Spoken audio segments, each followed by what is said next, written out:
Hi guys! Welcome sa aking YouTube channel, Marjo's Vlogs Diary.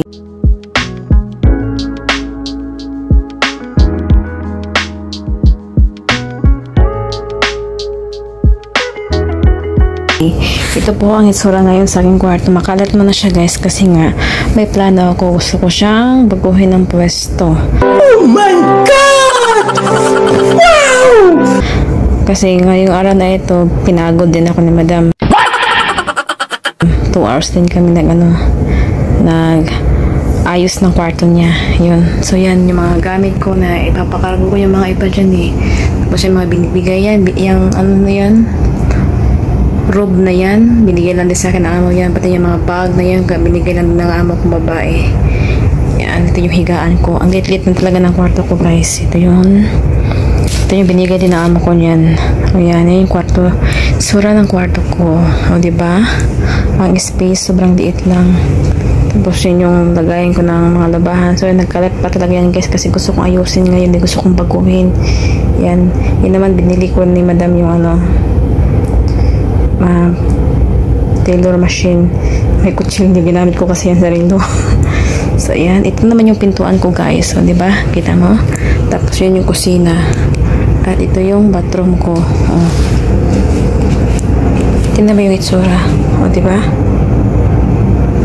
Basurahan ko. O, diba? Ang lit-lit talaga. Minsan, nasisigipan ako pag mag-tiktok ako. Hindi katulad ng dati naming bahay na nirerentahan is malaki talaga yung space. So, yan. Ngayon, magkakape muna ako guys kasi nanghihina ako.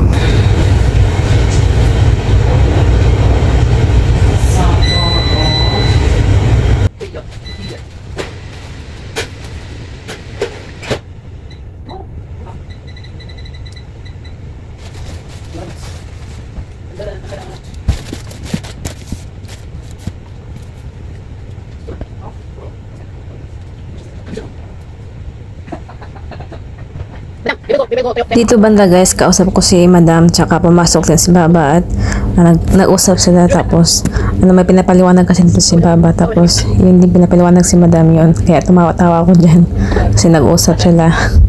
Dito kasi guys walang problema kahit magkisali ko sa usapan nila basta basta alam ko yung topic nila, walang problema sa mga amo ko.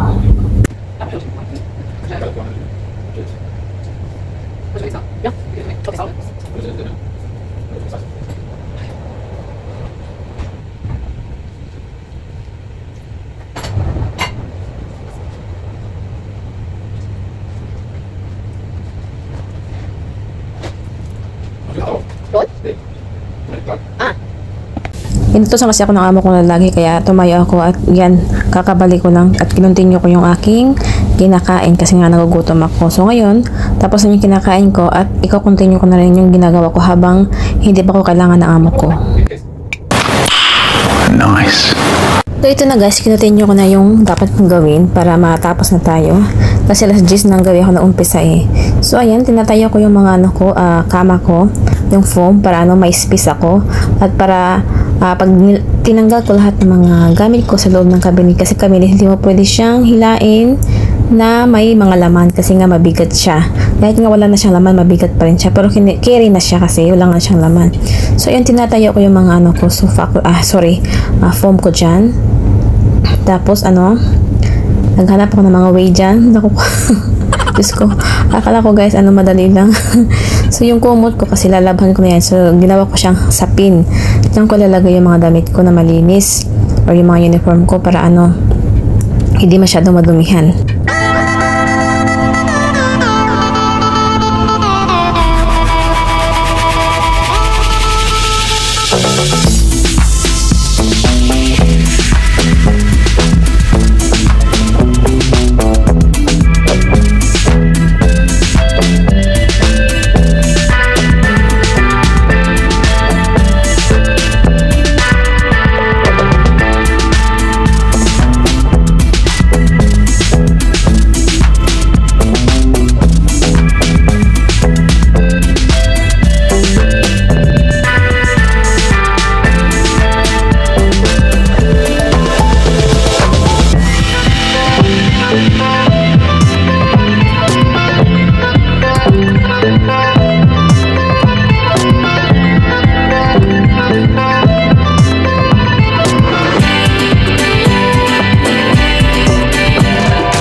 dito banda guys na labas ko na lahat ng laman ng aking cabinet. So ngayon tinatry ko siyang ipasahin kung kaya ko na ba yan. Nag-iisip ako talaga kasi napapagod talaga. Kasi itong time din na ito is naglilinis ako sa kwarto din ng ano ni madam. Tinutulungan ko siya. Nagbubuhat ako mga doon. Kaya ngayon naman is pagkakabi wala akong relax. Buti may energy pa talaga ako guys sa mga ganitong oras na to. Then yan, tinatry ko na siya, inihila-hila ko na siya, inusog-usog para inahinay lang ba, wag biglain, wag mong i-force para hindi sumakit yung balakang mo or yung kamay mo. So ayan, sabi ko, napapaisip na ko, sabi ko sa sarili ko, talagang ginawa ko talaga ito, no? Late na sa oras, Diyos ko. Yan, tinutulak ko siya guys. Hindi pala siya madali pag ikaw lang mag-isa, pero kung isipin mo talaga na kaya mo yan, magagawa mo yan. Kaya tinry ko, kaya ko to, di ba? Umusog-usog na siya, yan. Ganyan lang ginagawa ko, usog-usog na siya ng konti-konti, yan. Saka ang space talaga guys ng kwarto ko guys, ang talagang ang hirap-hirap guys, ang sikip-sikip talaga dyan. Kahit na yan kahit nag-isip ko kung saan-saan ko na to ilalagay yung mga gamit ko kasi ang sikip, hindi ko pwede naman ilabas sa kusina kasi hindi nga alam ng amo ko na inaayos ko ang aking kwarto. Pinago ko yung position niya, hindi nila alam. Maingat na ako dyan, hindi ako masyadong hindi ko pinapakita yung mga gamit ko na nilalabas ko or kinakalat ko dyan. Hindi nila alam yan. Pero iwan ko na kung magigets ba nila na ginagawa kong kabawalakan sa aking kwarto. Kasi alam nila dyan sa pwesto ko na saan nakapwesto yung camera ko is dyan ako lagi nakaupo. So ngayon, iwan ko na kung magtataka ba siya bakit ba sila si Margie na laging nasa loob o sa looban ng kanyang kwarto niya. Hindi naman siguro yung magtataka. Pero siguro mag-isip sila, naglilinis siguro to kasi may mga gamit kasi ba dyan na makikita nila na nakatiwangwang. So, gets na siguro na yung naglilinis ako. So, panoorin nyo muna ako guys. Wag muna ako mag-voice over kasi napapagod bungakan ko. Manood lang kayo eh.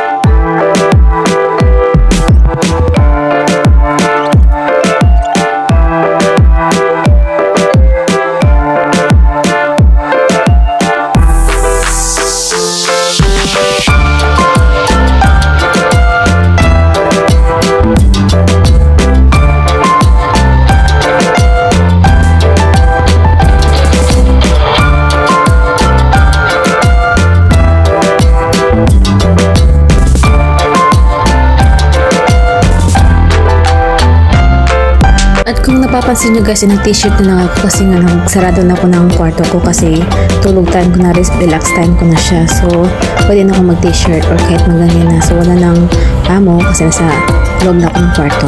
So, ayan. Pagpatuloy na natin.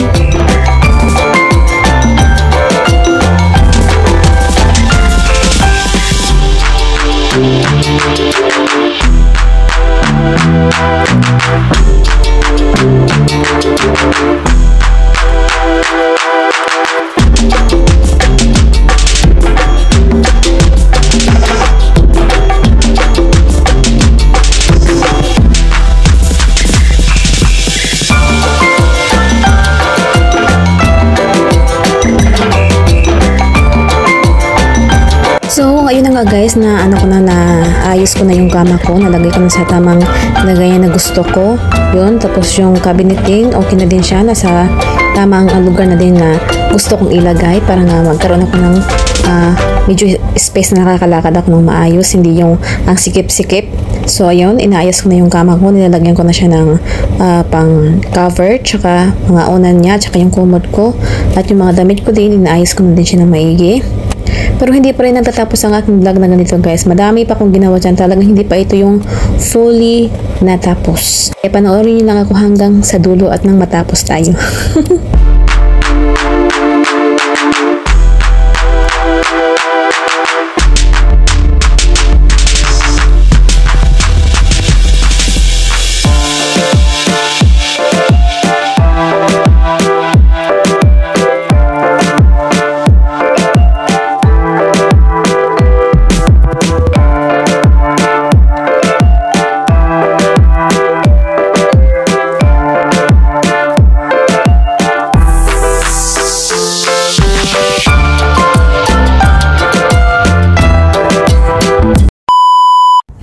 So another morning na naman guys. So ngayon, pagkatapos kong maglinis doon sa loob ng sala ng amo ko.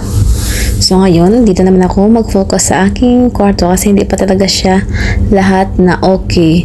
Nakaano na nga siya, nakaplastada na siya, pero hindi pa talaga siya as in okay sa aking paningin. Yun.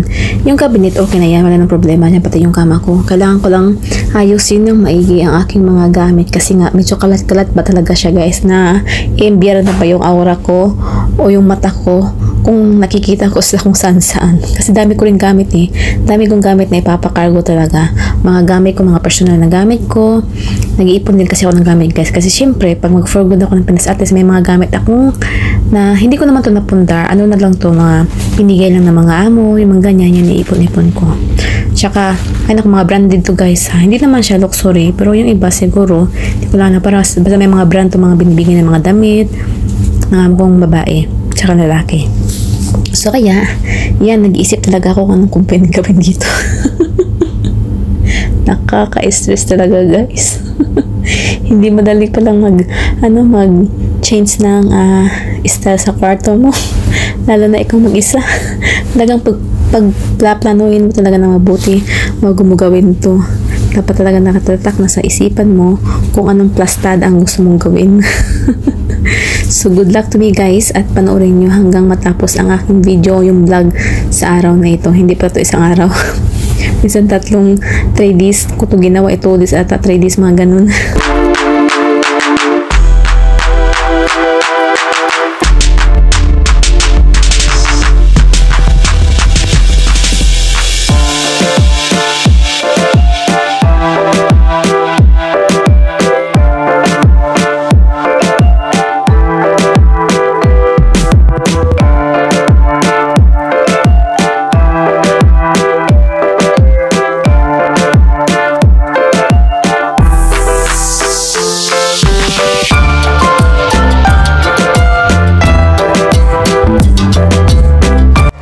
So dito naman na part guys, ang carpet gusto kong ipasok sa loob ng cabinet. Yan, kasi para maganda na tingnan, para mag-plain na siya. Pero hindi ko kaya kasi nga may mga laman na yung cabinet. So ang ginawa ko na lang dito is nagwalis muna ako at pag-iisipan ko mamaya namang gabi kung ano yung gusto kong gawin sa cabinet. Kaya, I think kailangan ko siyang tanggalin ulit yung mga laman niya tapos para mapasok ko yung carpet, or kaya naman ay butasan ko yung carpet kung saan yung mga paapaan ng cabinet para mapasok siya. So ayan, nabutan na naman tayo ng gabi guys. Ngayon nag-vacuum na ako. At tapos yung carpet is nahanapan ko na siya ng paraan. Binutasan ko siya kasi yun ang suggest ng kaibigan ko dun sa Rauda. Kasi nag-video ko kami, nakita ko sa kanya yung yung way ko kung bakit ang hirap ipasok ng carpet. Kasi yung carpet makapal siya, matigas siya, hindi siya malambot na klaseng carpet kasi mamahalin kasi ito eh. So matagal na din ito, gusto nito itapon ng amo ko, pero yun sabi ko gagamitin ko kasi ilagay ko sa ko sa kwarto bababa. Sabi niya okay. So ayun nga, pagkatapos nun inayos ko na yung kwarto ko. Yun, di ba guys? Tingnan nyo guys. Talagang nilagay ko na sa tamang posisyon yung mga gamit ko. Tapos yun, nagtupi-tupi na ako dyan guys. Tapos inayos ko na yung mga gamit ko, pati yung kama ko, yan. Tapos panoorin nyo lang guys yung last na video hanggang matapos. Panoorin nyo lang. Tinatamad na ako mag-voice over.